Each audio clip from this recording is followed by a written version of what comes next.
Hi Welshotters, and here's a quick tutorial on how to make a wallpaper for your computer, for your desktop or wherever. It can vary from monitor to monitor, but generally nowadays you find that most screens are what they call HD, high definition. This means that on this long edge here you're looking at 1920 pixels, and on the short edge you're looking at 1080 pixels, because you might have heard of HD being referred to as 1080. So that's 1080 pixels down the side. So that's what HD is. That's what the size of my screen is. Yours will probably be the same. It may be different. It might be 1600 pixels by 900 pixels. Whatever it is, doesn't matter. We'll sort that out. So it's a dead easy thing to do.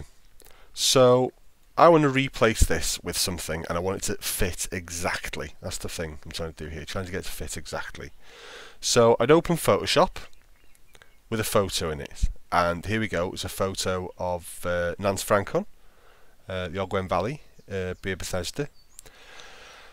And this photo is a full resolution image. I know it's a full resolution image. If I go to image and I go down to image size, it'll tell me that the width, when this is put up to 100%, is 7,360 pixels on this long edge and 4,912 pixels on the short edge.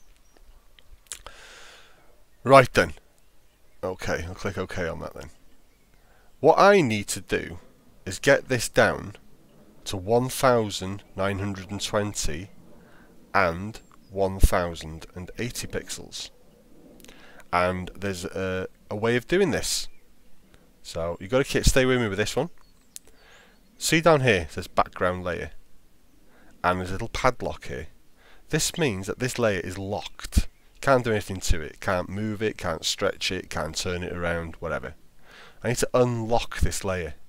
So to unlock it, all I've got to do is click on the padlock. Now you notice it's gone from background now to layer 0. And that's fine. That's what we wanted. Now, we can now resize this to 1920 pixels, which is the length that we need to fill our screen properly.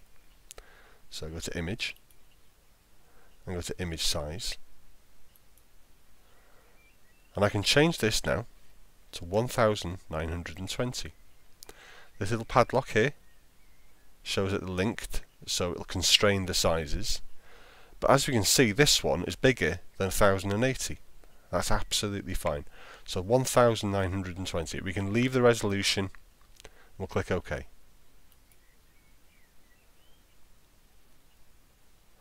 So now this has been resized to 1920 pixels.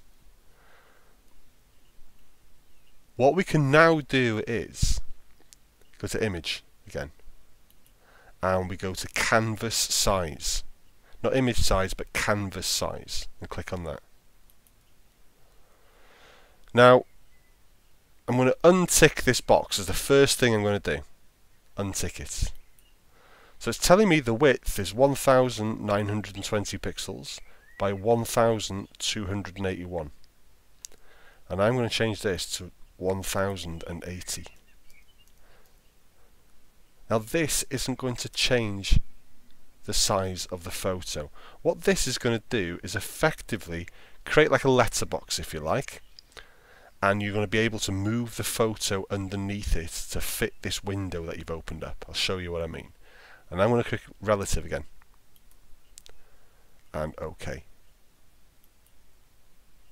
Now as you can see, it looks like it's cropped a little bit of it off, but this up here, the move tool, I can now move this photo around within the size of this hole. So if I wanted, I could have more sky, or I could have more earth. So I get to choose what I want to see. I quite like it like that, to be honest. There you go, it's fine like that. So there we go. I've now created something that is 1920 pixels on the long edge and 1080 pixels on the short edge. I can check this by going to image size, 920 by 1080. Okay. So all I've done now, I've got a photo, I've resized it, and then I've put effectively like a, like I said, like a letterbox over it, whatever you want to call it, an aperture, a hole, and I can move that photo underneath it and choose what I want to see. So now I can save this now. File, save as. Now it's trying to save it as a Photoshop document. Anything with layer 0 here instead of background layer, it'll try and save as a Photoshop document. I'm going to click on that. I'm going to change this to JPEG. And I'm going to, if I wasn't careful, it'd overwrite the main file. So I'm going to click on there and I'm going to call it wallpaper and save. And I'm going to save it at maximum resolution. OK.